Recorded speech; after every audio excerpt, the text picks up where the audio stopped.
If you disappeared tomorrow, what would remain of your life? Not your job title, not your Instagram, not your bank balance. I mean the real stuff.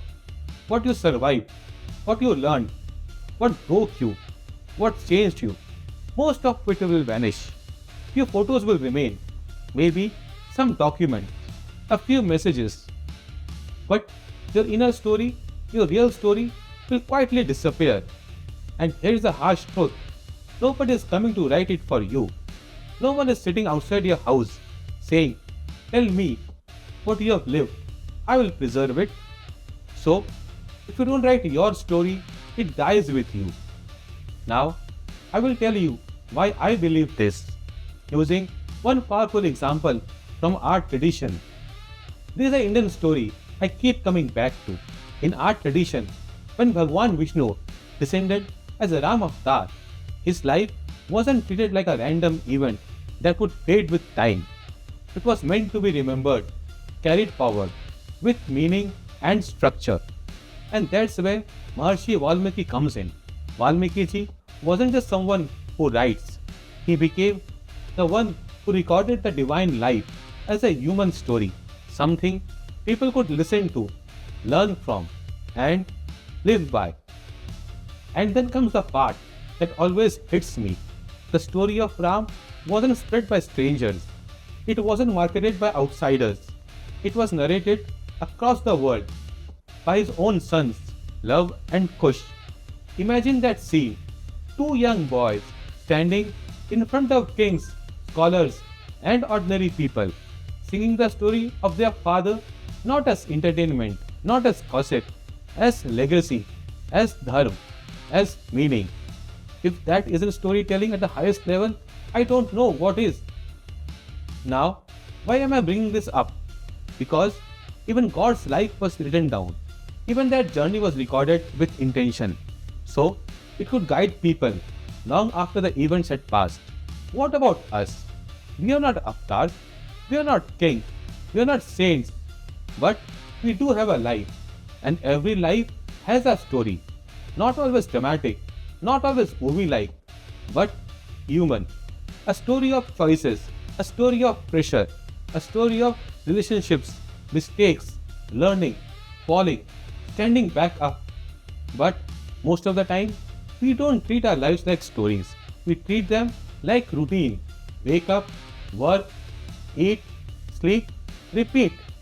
And one day, we look back and say, nothing really happened. But that's not true. A lot happened. Just because it didn't happen on a stage doesn't mean it wasn't real. Most battles are not fought outside. They are fought quietly, inside the head, inside the heart. And this is why I believe this point is important. If nobody else is willing to write your story, you should do it yourself. Because in real life, nobody is coming. We don't have a Valmiki ji waiting for us. Even people who love us are busy. They care, yes, but they are caught in their own survival. So we keep living and we keep saying, someday I will write it, someday I will record it. That someday never comes. And then the story disappears. The inner journey vanishes unless you preserve it. What you believed, what you feared, what you overcame, the turning points nobody noticed, the decisions that changed everything. Now some people will feel shy about this. They think, who am I to write my story? They think, isn't it ego? People will laugh. But let me say this clearly. There is no harm. There is no shame. Even our stories deserve to be written. And honestly, the real shame is living a full life, paying the cost of wisdom, and then letting that wisdom disappear like smoke. Because wisdom is expensive. Life teaches lessons at a price. Some lessons cost money, some cost relationships, some cost health, and some time. If you don't record the lessons after paying the price, it's almost like wasting it. So writing your story is not ego, it's gratitude, respect. It's you honoring what life made you live through. And when you write, something beautiful happens. You stop being a character in the story. You become the narrator. You begin to see patterns. You begin to understand why you chose what you chose. You separate what happened from what it meant. That's powerful. And look, this doesn't mean everybody needs to publish a book. Even a notebook is enough. A private document is enough. Few pages are enough. The point is not publishing. The point is preserving. So don't start with I will write a book. Start with I will write one chapter. Name it. The year I began again. The year I lost everything. The year I stopped running. The year I finally chose myself. Once you name a chapter, you start becoming the writer of your life.